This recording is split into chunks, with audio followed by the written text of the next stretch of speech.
Hello, and welcome back to the Geek on My Sleeve channel. This is Geek Out number 83. It is over Viridian Gate Online, the Jade Lord, which is book 3 in the series. It is by James Hunter, and yeah, I'm thoroughly enjoying the series so far. Was a great addition. Oh, sorry, I guess I gotta unmute you. All good. All good.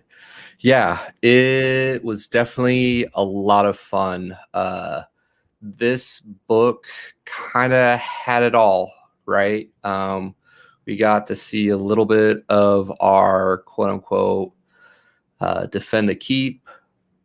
We had an epic quest chain. We had some faction leads squaring off, some internal lore for our quote unquote faction, in addition to, yeah, the New very, abilities and getting armor upgrades. Before we dive into that, I just wanted to do a quick, I guess, recap up until this point. yes, please. So we found James Hunter, aka James A. Hunter, aka J.A. Hunter, um, through Dakota Kraut when we had the Wolfman Warlock series. It's in the Completionist Chronicles realm, and yeah, so we found out, as well as a couple other people here had recommended it, so we got around to checking it out. Getting into it, book one, Cliff Notes version is the apocalypse is upon us. We have a meteor coming in to destroy the world. Meanwhile, our game developers are going to be our saviors, and we end up essentially finding a way to get nanobots to map out your brain. So there, I forget what the percent chances was. It like One in six don't make it. transition over. So yeah, Mm-hmm. 1 in 6 don't transition over. Of course, our main character does, as well as our love interest, who is a developer for Osmark Tech. So survive the apocalypse. We end up getting into the game, and then we find out that there's some super secret behind the scenes developer, not cheating, but kind of cheating, get ahead because you I spent real mean, world money. I was about to say, like, is it really any different than the other big titles, EA, where it's just like pay to win or whatnot? The people with the bigger bank accounts come in and yeah, we'll trade you this top secret AI superpower as long as you give me my own little fiefdom in the new world, quote unquote. Yeah, but I think it also helps flesh out a lot of the backstory because when you're wondering why, oh, I can't remember the Overmind's name, but why he's trying to destroy everything. Well, it's because he's a Russian AI that's designed to destroy everything. Anyway, so we go through our first little dungeon dive. We meet our, part of our cast. Yeah, and then into book We two. we get a faction scroll.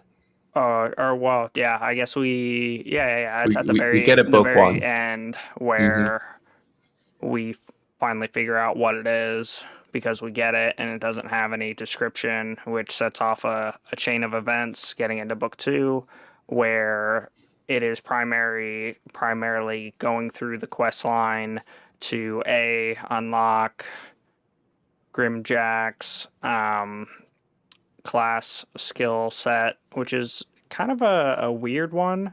It's unique because it's like a dark paladin. We get Slash into rogue. I yeah Or is he yeah yeah. just, I guess he just learned some of his stealth sneaking skills from Cutter, right? Yeah, but then his kit has the whole like go into the void or whatever. I can't remember the ability's name. So it's Hmm. and anyway, so a very unique class system. Um, and then yeah, that's where we get into another big boss battle, and essentially we have to outsmart her, and we do the whole bait and switch or train where we keep, or I guess I should say kiting. I We was about keep to say kiting. kiting. It's been a minute since we've actually had time to play an MMO, but yeah, the term kiting, where you hold the aggro and keep. Dance around, you squirrel. Hmm. Hmm. Yeah. Defeating the moss hag Look and at you killing it beating with the names. spider queen. Um, yeah, yeah. And then it turns out that, we're worthy. So we create a faction, and then we lead into going up against, because, yeah, essentially the creator of the game has it so that he's going to be the emperor. We get to see the downfall of humanity because it does get destroyed by the meteor, or not destroyed, but end of life as we know it. Of course, there are some super secret high tech bunkers, but Hmm. yeah, we get to see the end. We get to see the game developer or the head honcho put himself up as emperor, and then yeah, we make a move back, and we end up capturing one of the keeps that's nearby. Or well, I guess we also make a deal with the Spider Queen in book two, which then, as soon as we feel this book or this series so far has been like out of the fire into the frying pan. We think we escaped the apocalypse just to be ruled by an emperor, and then we think we've, bloodied his nose and told him that we're not going to roll over, just for him to, in book three here, keep throwing token forces at us, as well as, we get to see him planning to stomp us. Yes. Yes. It so all in all, I really enjoy these books because like we get a good subplot or plot for each book as it kind of ties into the overarching plot of the storyline, right? Like at the end of book two, we met with the Oh, game Robert dev. Osborne? I want to say Osborne. Uh, I was about to say you were killing it, and I just had it. Oh, Pretty sure it's not Osborne. Um, but yeah, big old game developer that Abigail, hacked and found out that he's been making deals with crime lords, drug lords, et cetera, et cetera. Pretty much said to Grimjack, hey, you know what? Thanks for doing this. You now give us purpose. I'm going to do what I can to see about a couple other faction seals falling into rebel hands, and yeah, like I'll send some token forces at you. And he seemed to really convince Grimjack that, hey, like I'm not trying to take over. I'm just trying to give the world stability and the next chapter of quote unquote humanity, even though we're all digital code now. And Grimjack's like, yeah, he makes a lot of sense. I really don't think he's evil. And everybody else is like, what are you talking about? What are you talking about? He's essentially declared himself the Sith Lord of everything. How is he not evil? Right. well, And and that's where it plays several different angles where you want to feel for our main guy because the grind is real, and mhm, building your guild and the big PvP battles, and then you kind of it gives you that he's not really a bad guy vibe, because he just wants what's best, and it kind of plays it off as if like, hey, I made this. I brought you into this world, I can take you out, but not really because we didn't develop that because the AIs or the overminds wouldn't Right. allow us to. Um, They're now and taking over. but that's one thing that I really enjoy because you go through the whole thought process with the main character. Hmm. Um, for example, skipping a bit ahead to book 3 here, after we kill the cultist with the dragon and whatnot, and he's working through it, and he starts and he lashes out at his companion. Oh, can't remember her name. The one Cutter has a thing for. Anyway, Chief's Lash, daughter. yeah, Chief's daughter, lashes out at her, and you see him start to go through the process and being like, "Hey, everything was fine. We were gonna talk it out," but then, you know, she leaves the room in a huff, and all of a sudden we're being attacked from both sides. Everybody could have died, but we didn't. And then, Cutter pops him one and just says, "Hey, take a step back. I know you're worked up, but you know who she is. That's not her." Hmm. And then it just kind of like all starts falling into place, and we really same thing with the it's either Oswald or Osborne. I feel bad. The head game developer guy. Right. So the chieftain's daughter is Amara. Or, Right. Um, and then keep going on. so we get to work through it with, Grimjack, and essentially at the end of one, we get to meet with Sophia the Overmind, and she shows up and she says, "Hey, I want you to accept this offer that the chief proposed to you, and I'm the balance. I'm here to." Make sure everything works, and drops a bomb about how we're not supposed to be sentient, but we are. And most of my other brothers and sisters, and oh man, I wish I had it in front of me. They Hmm. don't really mind how, things are. They're happy keeping the world moving and everything rotating through. Um, and then, sorry, end of book 2, we get our Osborne guy, Osmark. Robert Oz Osmark. Osmark. Completely missed. Anyway, Osmark, and he pretty much flexes on us where he's like, "Yeah, good job. We need an enemy. That way we can be united because there's nothing that brings people together than a common enemy." As well as he knows and understands that he has done some pretty shady deals and dealt with a lot of people who, yeah, were, oh, I think our main guy, Carrera, who we battle and duke it out with in book 2. The one we stole the faction seal from. Yeah, the guy we stole the faction seal from, he's Hmm. definitely not a nice guy. That's one of the things I enjoy about this book. And we like to talk about it, just kind of like the little nuggets and the takeaways and the life lessons. Or just, maybe we're just fishing for excuses for people to read more and geek out with us in this little corner of the internet.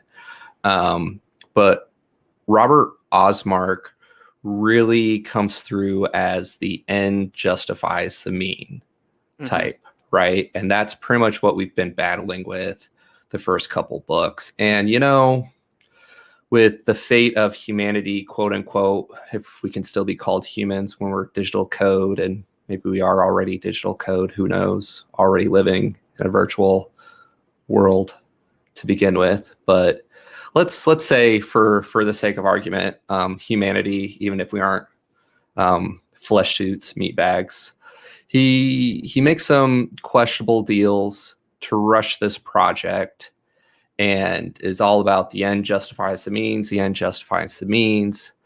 But the big plot for this book was about how the Jade Lord Did the same uh, thing. did the same thing. Like, if there's a scale He justified murdering, what was it, like dragon Oh kids yeah, or whatever. the murdering the dragon eggs and wounding the dragon, and then going further and imprisoning her soul in, you know, weapon or armor. I think it's like Right. a necklace, a belt, and a crown to empower him to get himself enchanted gear. Yes. And in doing Yes. so, he pretty much damned the dragon spirit to purgatory, so to speak. Hmm. And she couldn't even get closure because she couldn't go to the other side with her kin. Right. And it was all about the ends justifying the means. What are a couple lives for my whole nation, all of my people, et cetera, et cetera. And we get to see, quote unquote, history repeat itself as Grimjack goes through that same cycle Yeah, he's where, got the pressure about to be crushed by the Empire, and he's a yeah, small single faction versus I think it's like 25 factions, and he yeah, gets pretty yeah. creative. Oh, he goes with it's like the trading and the crafting skill trees versus the military skill trees. And Hmm. ooh, yeah, we get to see it definitely saved our bacon in this book. Absolutely, absolutely. Statecraft and all that good stuff. So we get to see some of that, and kind of excited because I always enjoyed the economy side of things when playing MMO, but Pete's a little bit more give me the hack and slash action, action, action, and I'm like, numbers. Let's see how I can take over the auction house and manipulate the markets. But anyway, so we get to see history, quote unquote, repeating itself. And we even have Grimjack kind of go through and talk about how the people who write the history are the victors, right? So here we Yeah. have our faction, our allies, Amara and the Chieftain, who have backed us and pretty much enabled us to take this fight to Emperor Osmark.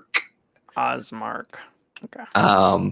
And they're adamant that this is the right path. This is what we need to do. We need to reclaim these 3 trinkets and this big epic quest that has was it death? Oh, Oh, that was a very unique, well done, adding extra elements. I believe it's called Death Head.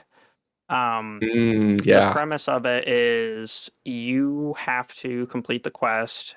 If you die, it is over. Plus, you're going to be hit with a bunch of debuffs as time progresses to make it harder for you to complete. yeah. But I got it pulled it's up if you want. okay, go ahead. So, quest class, ultra rare secret class difficulty, Death Head. So I can go through the details of the Jade Lord quest. Really fat loot, et cetera, et cetera. It's the belt of the Jade Lord and the amulet of the Jade Lord, along with the crown that we got when defeating Georgie, Cutter's adopted father, quote unquote. So, Death Head mode, though there is no Death Head mode available within VGO regular play. Some ultra rare quest chains, most of which have universal in-game implications, can trigger Death Head mode for a select player or group of players until the given quest is accomplished or failed. Death Head quests are the most challenging in VGO for a variety of reasons, et cetera, et cetera, et cetera. Which So, is, yeah, makes a lot of sense because he's already had the faction token. He grinded enough reputation with the faction to be instated as the faction leader, but this Death Head quest is pretty much. I'm sorry, I can't remember the name of the people, but they've got a bunch of different tribes, and through other things going on and the Empire before we got here, backstory, lore stuff, they pretty much hid inside their swamps and they decided to live to fight another day. So they're very hesitant for outsiders and they want nothing to do with the Empire. mhm, But the Jade Lord, before he died, had everyone united under him. So this is essentially for him to get the opportunity to unite everyone, which will give him a lot more resources and, fighting people and, yeah, a lot of all the everything. yeah, Um, yeah. The Dark Conclave. So we are one of the 6 of the quote unquote Dark Conclave factions with the chieftain and his daughter Amara.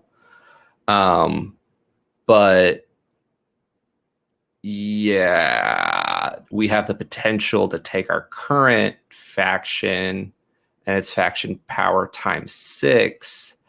And I really enjoyed the trial aspect of it. So they're very sketchy about outsiders. The whole conclave is, oh, and yeah. Like I yeah, this was one epic quest chain and I thoroughly enjoyed it and yeah, time and and what time blows me again. away is it's such a short book too. Yet we had good action movement pieces throughout the whole thing. We also had the trial. We also had a heist. We also had, like some battles with some peace loving priests, et cetera, et cetera. Got to see more of the world, the opiate dens, the gambling arenas, um, all that good stuff. All that good stuff. And I guess, sorry, sidestep just to gush a little bit. Go for Um, it. the like the narrator did an amazing job, and what I mean by that is it was very cultured and people felt like what they were because Cutter has a bit of an accent. I'm sorry I couldn't place it, but Kind of like in British. the enunciation, you feel as if it's really him. And then same thing with our Russian alchemist. And when we go into the desert and we do our heist and everything, like everybody felt foreign, so to speak, with accents and yeah. I thoroughly Yeah. enjoyed the performance. Narrator did an amazing job. So, and yes, we can still hear the different accents even when we listen at 3x speed. So, um,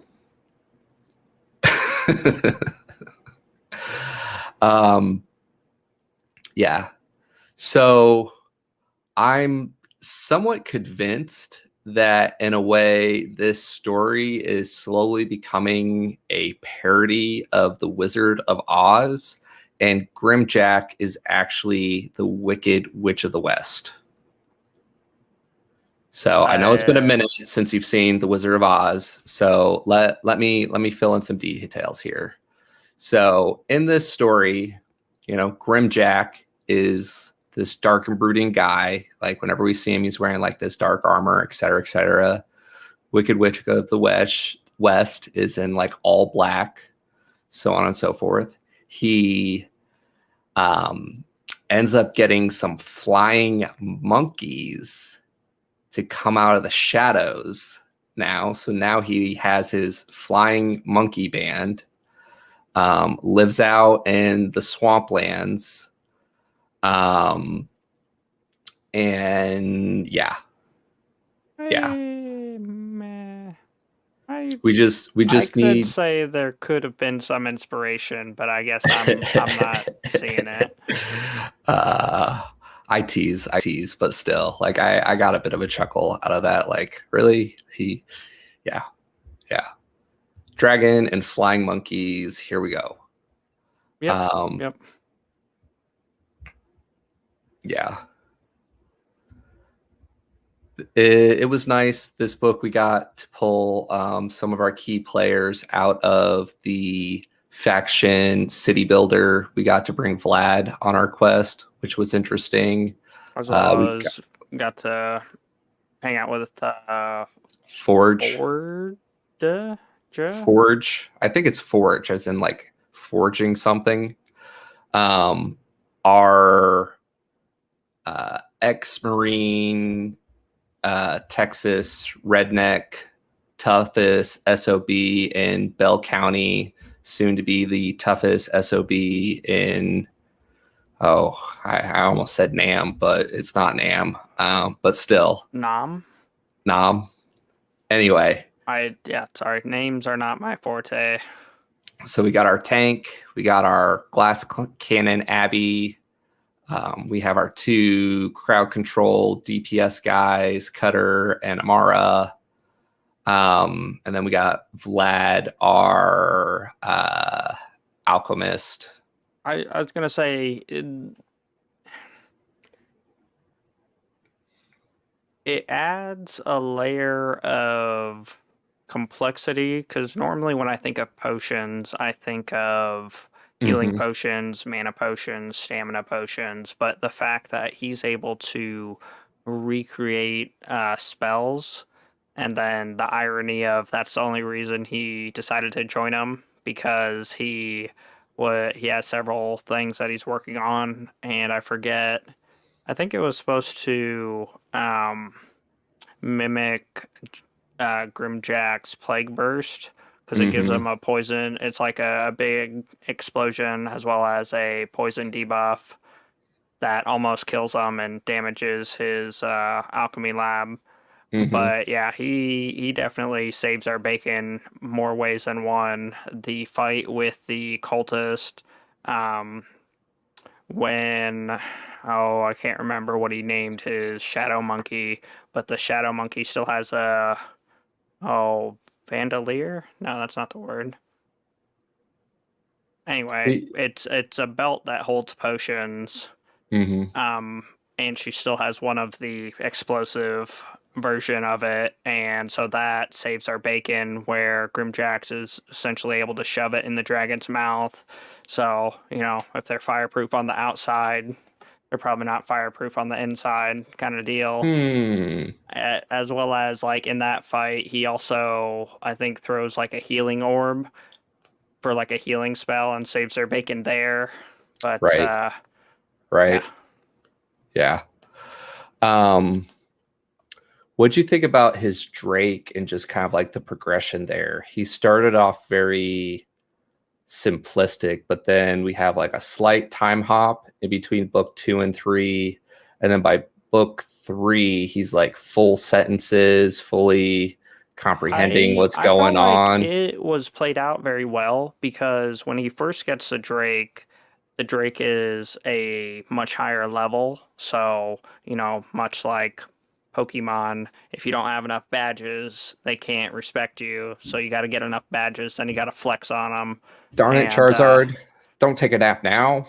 Yeah, this is a crucial battle. And so after that happens, after he gets up to level, and they end up having an understanding. We see a bit more of it at the beginning when he's like, "Hey, you need to take out the siege equipment because that's destroying us." And he's like, "They don't bleed." Yeah, they don't bleed. I need the thrill of the hunt. And so they have the understanding. I want to eat flesh. And then, like, as more and more things go on, I think it's a lot of it's like the situations he puts them in. But yeah, they definitely grow and develop together, and yeah. It'll be interesting to see how the flying monkeys develop as well, because right now they don't really communicate. He kind of just like gives them impressions, and he ended up picking two more up, I think. Yeah, I think we have Um, 3 in total. so he has his Drake and the three flying monkeys. Um, and yeah, he got the flying monkeys during the trial, which I think we'll get to see more of them because he decided not to kill the son of the critic, the most vocal critic of the Dark Conclave. Hmm. Um, and by doing so, kind of won some respect in a way. Um, they may not be friends or allies or whatever, but he's now willing to give him a shot, sort of a deal. And the son seemed more open-minded to everything. Because yeah, Yep. Yep. our enemies. Um, so yeah, and then I don't know that we really have gotten into it yet, but the ending, we jumped all around. Um, Grimjack was The very ending, conflicted. Go like for it. that's where like throughout all of it, I thoroughly enjoy because you get to work through the problem with our main character. Is it the morality issue of being an overlord? Is it the I morale? Yeah. Anyway, our moral compass for killing this dragon and stealing her power, and essentially damning her. That way, you can save the rest. And he has had it time and time again. Same thing with Osmark, where he thinks, well, maybe he's not completely evil, and maybe us being at ends is a good thing. But then Osmark is all like, "Oh, I see you're getting further on your quest. Let me flex on you a little bit. Yeah, you see this army? Yeah, about to shove it down your throat." Mm, And then we get the whole like working through it where why would he reveal that? And on one hand, it's like, oh, because he knows he can't lose, so he's evil, insert evil villain monologue here. But then he works through it and he realizes, no, it's not because he's or that sure of himself. It's because he's scared. You know, why would he keep offering ultimatums if he already knows he's going to be successful? And that's what really, after time and time again, him trying to be the nice guy, he's got to make the decisions. It's all yeah, good, Carlos. Thank you for stopping by. yeah. Um, or it could just be the evil villain monologue, right? How is everybody Hey, supposed to know well, how but that's smart and where successful we are if we don't monologue for a good 15 minutes about our master evil plans? I don't. Mwahaha. Maybe I'm growing up, but he's not quite the guy that you love to hate. He's just a businessman who, has made some shady deals in his past. In order to get to the top, Yeah. ends justify the means of Osmark, or stick true to our values and our convictions of Grimjack. And he makes that choice in the end after Yeah. hearing the That threw story, me for a after loop. like that's what you want in a story, right? Like here we are about to clutch it, and he's like, you know what? Nah, we're not going to do this. This may have been a game once upon a time, but this is our home now. Well, And new that, and beginnings. we've seen it time and time again where the victors write the history and people Hmm. do stuff for the greater good. Hmm. And as much as we would like to think that people can learn to communicate and we're not all just animals, fact of the matter is, we are. And sometimes you need to make decisions for people. But he ends up I thought we were not. digital code now. I. Anyway. Yeah, it's Yeah. fine balance. Um, So have you listened to the next one yet? I have not because I've been trying to get really good and I Good, enjoy theory good, crafting. good. I'm excited for the future. So that was one of those where the ending threw me for a loop, but book one, it was the oh my, but Jesus, this is the Overmind. They are sentient. What can they control? And we get a little bit in three here where we're like, wait a minute, do you know the future? Can you read? And she's just like, nope. Bunch of analytical data, statistics, values. This is Yep, probably how yep, it's going to lay out. Plus, I know yep, my kindred, and yep. and that's yeah, something we see in our day-to-day lives for marketing and everything else. But the ending threw me for a loop, which was very Give, well written, but give, then give it us the didn't. ending, Pete. Okay. So the ending, just kidding. We have the crown. We go through and we get accepted by the Dark Enclave. We get the horn, which is going to allow us to go into. I forget the name of it. It's not the Shadowverse. It's essentially where our giant dragon is still alive and hanging out. The We end up, queen, the mother of all dragons, quote yeah, unquote. the queen, the mother of all dragons. But after we get the horn, we go collect our group. We go and I forget the location, but this is where we have our heist and we meet with the cultist, or, everybody thinks they're cultists, but they're actually priestess or whatever, the opposition. We get slightly swayed. Turns out that that tapestry is actually a beepity beep dragon. We duke it out. Our dragon, V dragon. Just kidding. Vlad had to save us. And then now we've got the belt. So we've got the crown, we've got the belt.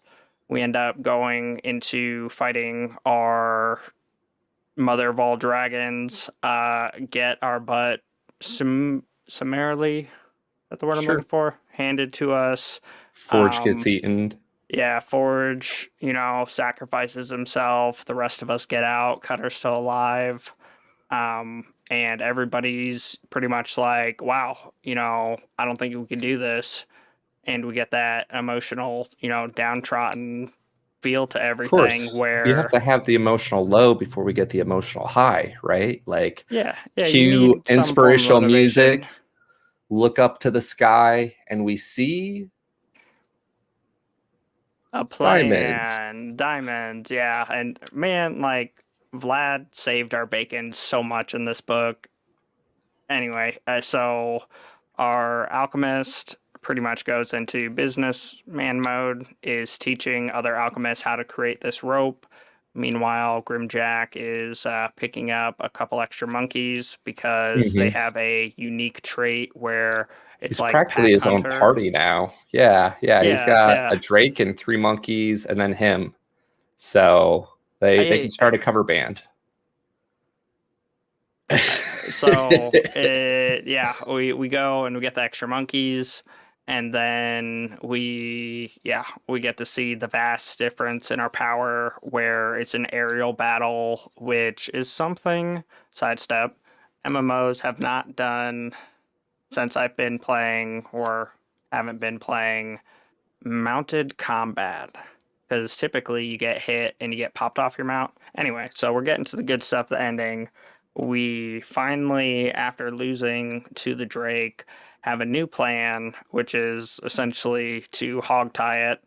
And we end up, you know, playing squirrel on our Drake when we also have our flying monkeys who have this spider silk diamond metal threaded stuff. Thank you, Vlad, yet again. I think you're probably MVP of this book. Anyway, Hmm. so we Hmm. wrap up the Drake. She falls to the ground, does massive critical damage to herself where she's about to die. We're about to complete the quest. We can slay her, pick up the necklace, go on about our merry way, get the Jade Lord's Oh, I can't think of the word. Best wishes, not really. Anyway, so we don't do that. Instead, we see into the Drake's mind, and we get to see a bit of her backstory and the woe is me, uh, opposite of a evil villain monologue. And then Grimjack goes and throws the three relics into the molten lava and destroys it. Of course, Osmark has to poke his nose in and is like, yeah. Anyway, so we destroy it, and then it turns out that we were right. And that's why the Jade Lord made sure that he got it. And more we keep going over all these The things with Grimjack. outsider. Yeah, where, there's another good quote. I think it's from Vlad again when he says, you know, you you're a good leader because you don't want the power. And Mm-hmm. that's a sign of a good leader because Osmark wants the power and that's all he wants and he's consumed by it. Meanwhile, you don't want the power, but that's why it's all going to work out. And Yeah. then we end up getting even better gear, and we were right.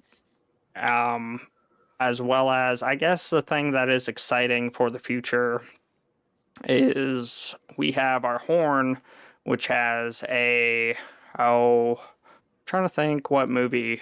It might be Lord of the Rings, where Yeah. they blast the horn and they get the army of the dead to swarm off the ships.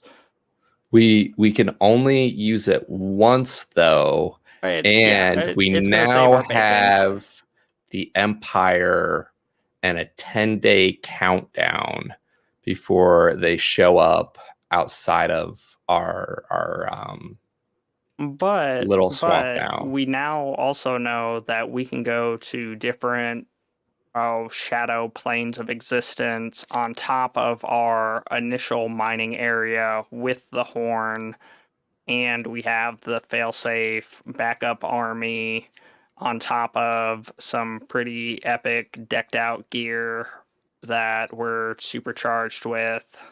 Mm-hmm. Yeah. Yeah. Yeah. So the odds are 20-1. We have now united the swamplands, marshlands. The Dark Conclave are now our buddies, our homeboys. Grimjack has 3 flying monkeys to go along with his Drake. And yeah, book 4, here we come. Time to see some full scale epic combat, please. Yeah. Yeah. I guess I personally didn't mind that we got a little snippet at the beginning where it's like, oh no, they're doing exactly what they said they would do and throwing token forces against us. And I was like, okay, that's enough. Thank you. And we went on and we did other stuff. Um, Wait.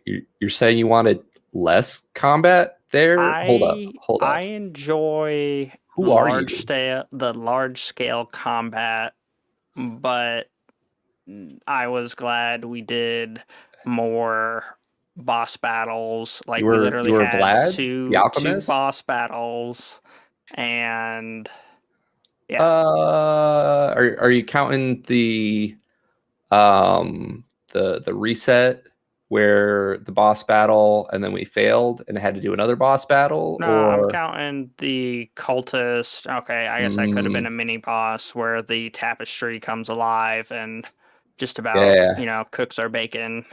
And then Mm, when we you get know, to the actual boss battle, we've got to readdress and, hey, thank you, first round of people, for scouting out the dungeon. Now here's, the real plan. Don't stand in the stuff, kite this way.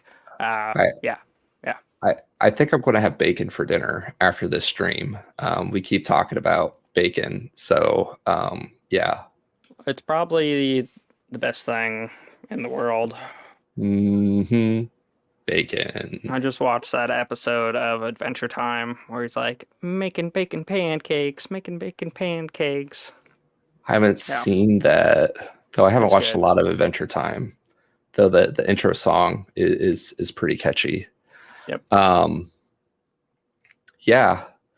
So we're doing our best to try to get through the main series. Our buddy Carlos was nice enough to remind us last stream about the Audible sale that's now over, but we have picked up the majority of the VGO Audible books.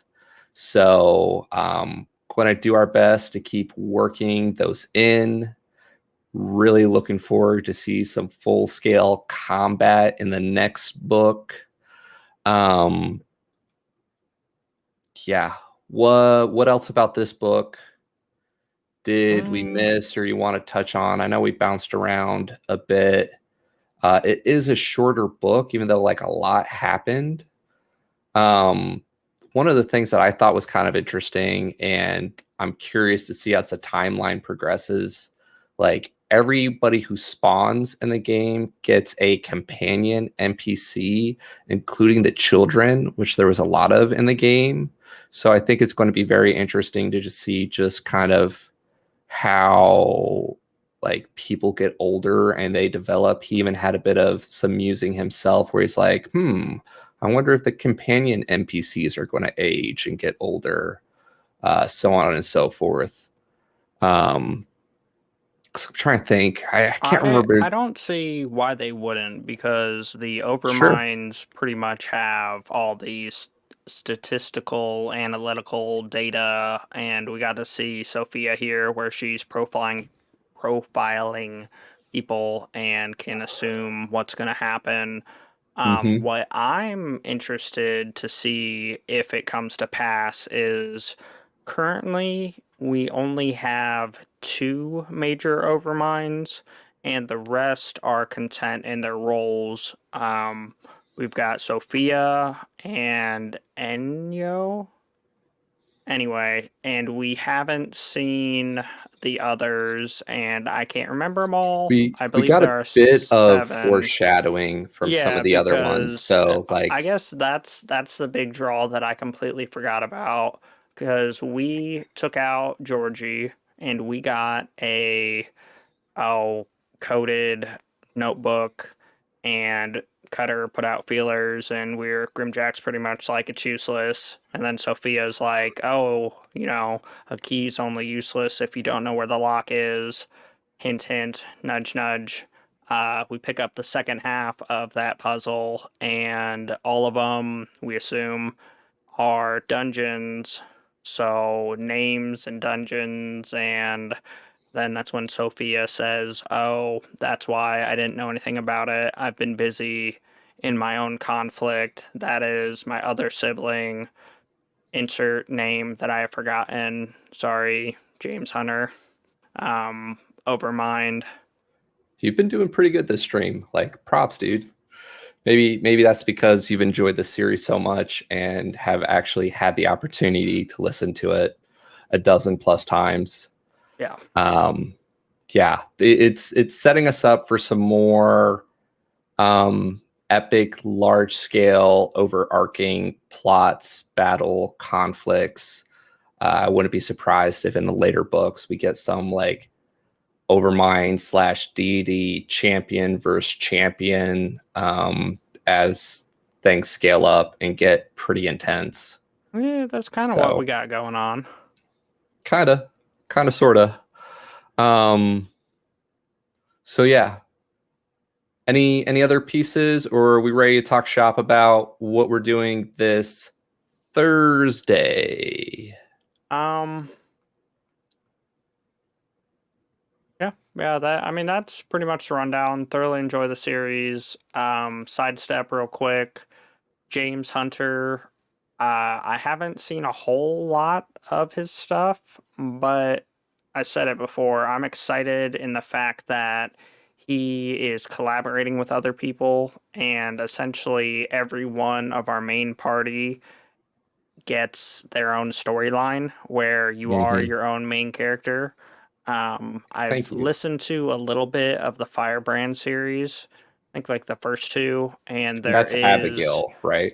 yeah, that's Abigail. There is overlap in more in-depth stuff, as well as, like I said, he came in for the oh, Wolfman, Bibliomancer yeah, with Dakota Wolfman Kraut. Warlock, yeah, Bibliomancer with Dakota Kraut, and Hmm.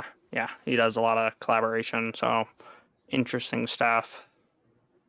Absolutely. Absolutely. Love to see more of our favorite authors do that type of stuff and just dish out amazing amount of content. And speaking of favorite authors of ours and being powerhouses with content, coming up this Thursday, switching it up, giving Pete and myself a little bit more time to get through some content. The third book of the Reckoner series, Calamity by Brandon Sanderson. Quick rundown for those who haven't read the series.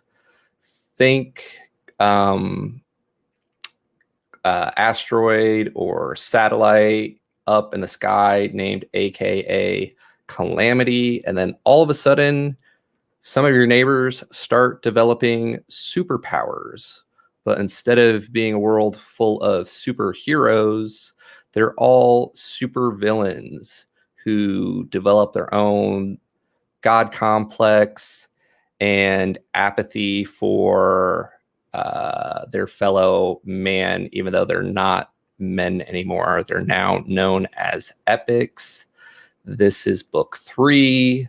It is young adult, a lot of fun, and it was the end of the series, but I have learned since then that there is going to be a 4th book in the series. Mm. So let me pull up my notes on that. It is not the same cast. Um, so the new title is, oh, let me pull it up here. Bum, bum, bum, bum. Lux, a Texas Reckoner series.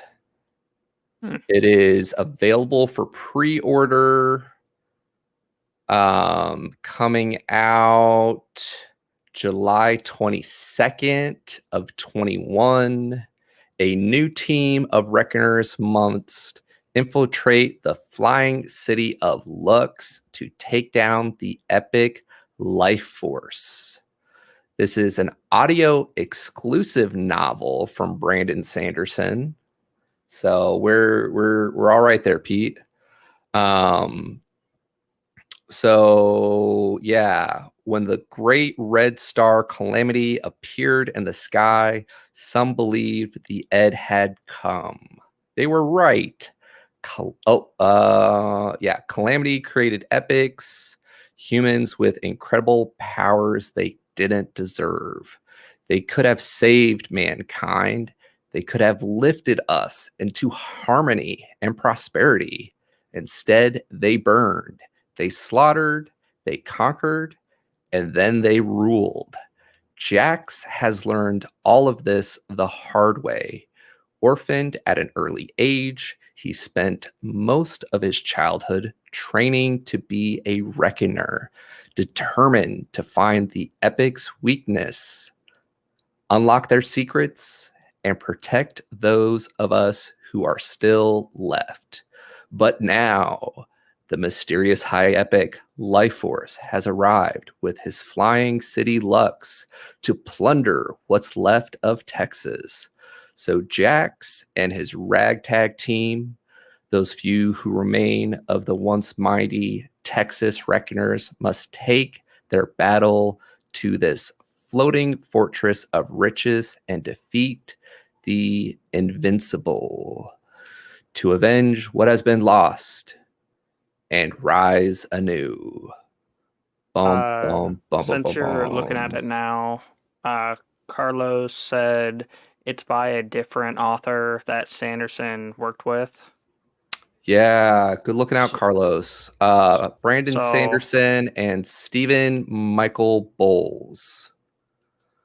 Um, and I clicked on Stephen Michael Bowles. This is his only thing on Audible. So, yeah, I have yeah, to look into him more. But it's yeah. I really enjoy the concept of other authors writing in the world. Things get a little tricky with magic or timelines. Yeah, but I thoroughly enjoy it, and a absolutely. story will never die because you just haven't written the next book yet, or Yes, it's all just in the universe. Um, yes, yes. Um, Other and than licensing and copyrights and play well with others, please give me more juicy stories. yes, keyword there is juicy. Peter wants action-packed, juicy stories. So, with that said, we're doing our best to keep with the twice a week pace. Carlos said, I don't know for sure, but I think he is helping authors get their start or name, which went through his classes. That, I Mm. mean, like, way to look out and give back to the community. Mad respect for those willing to share the love and do the collaborations. I think it was, George R. Martin, who's getting up there in age and still owes us 2 books, that said he would not let other people write in his universe, which, like, when it's yours, you can choose to share or not share. But some of these epic worlds, like, the rest of us just want more of them, right? So, Yeah, but I, yeah, I can see it both ways because the voices in my head say one thing, but uh, they don't always. It's kind of like everybody sucks at the telephone game, let's be honest. So there's a big difference between, That's yeah, that's why I just do email and forward chains, but you don't check your email. So anyway, what we got going on this Sunday, Pete? wow. Wabow. Geek Out 85, Apocalypse Gate. The Book one Rapture. in Rapture by Send Help. Daniel. Schnischhoffen. Yeah. Yeah, so So I haven't read this yet, but I thought it would fit with our theme for 4th of July, Apocalypse. We've been pretty good on holidays. I think for what and it by was, good, Mother's Day, we we pick an had an orphan story. orphan. For Father's Day, we had more or less an orphan. Mm-hmm. For, yeah, we're just keeping with the backwards theme. Yes.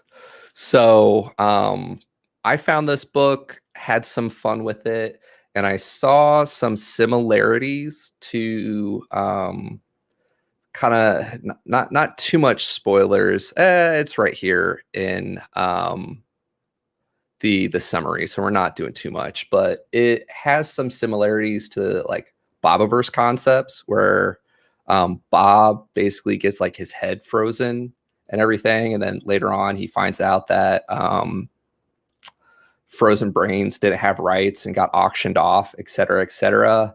This is pretty much a similar concept with our main character, except for he is reawoken and forced to play this game for entertainment purposes. Um, Oh so we no, heaven basically, forbid. That sounds right, awesome. Just forced to kidding. play a game forever, and it's pretty much a zombie game. So I'll read a quick publisher summary since we're not always the best at this. Alvin woke in a room that was not his to discover that he had died and his brain had been bargained off cheaply to pay off someone else's debt. It did not sit well with him. It didn't surprise him that even in death, people were still using him for their own purposes. He had never exactly been a good guy, but everyone had their breaking point, and he had found his. The beep in charge had uploaded his mind into a virtual death game. The whole world could now pay to see him play it and probably die. Alvin questioned whether he was really a bad guy, if this is how they wanted to treat him. Regardless, he was not about to wait for death to come for him. He would kick open the damn apocalypse gates and see about crushing everything that had him. It was time to make the world aware that he was done with pretending to be nice. So, quick disclaimer, this book does contain adult themes, including gore, death, drugs, and graphic sex. So, we will keep our Geek Out PG-13, but it is a more mature book for more mature audiences, but it's essentially a lit RPG meets Bobiverse Frozen Head uploaded into a virtual reality theme meets, oh, what's that popular zombie TV show that has Or been running Walking down? Dead. Yeah, think Walking Dead. So, yeah. White Thatch, looking forward to this book. Thank you, sir. We always look forward to geeking out with you guys. And then Carlos with the Wapow is going to be the name of his book.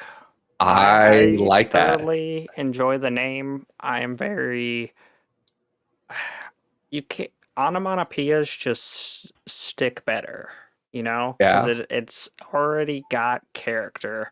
I don't have to, because for me, for names, you can't just tell me a name and for me to remember it. I have to get a personality and a persona and a couple random facts that might eventually stick. But, you know, wapow or meow or boom or, you know, those already have so much flavor. Yeah. Yeah. Well, get your flavored filled onomatopoeias here with our Geek on My Sleeve, Geek Out streams. Number 84 is going to be this Thursday, 7 p.m. Eastern. And Calamity by Brandon Sanderson. And 85 next Sunday, Apocalypse Gate Rapture by Daniel Schnitzenhofen. Yeah, Hopefully I was we'll do somewhat better on the name. close on there. But yeah, with that being said, expect to see the rest of July Geek Outs going up on our channel here in the next day or so. Pete's got the graphics together. We just need to push those bad boys out. Yep. We're going to have a And couple switching Wednesday for Thursday. switching Disclaimer Wednesday again. to Thursday, and there might be a couple change in times to accommodate Pete's schedule there for a few weeks. But yeah, as always, hit us up on Discord. Looking forward to geeking out with you guys, and keep tossing those book suggestions our way.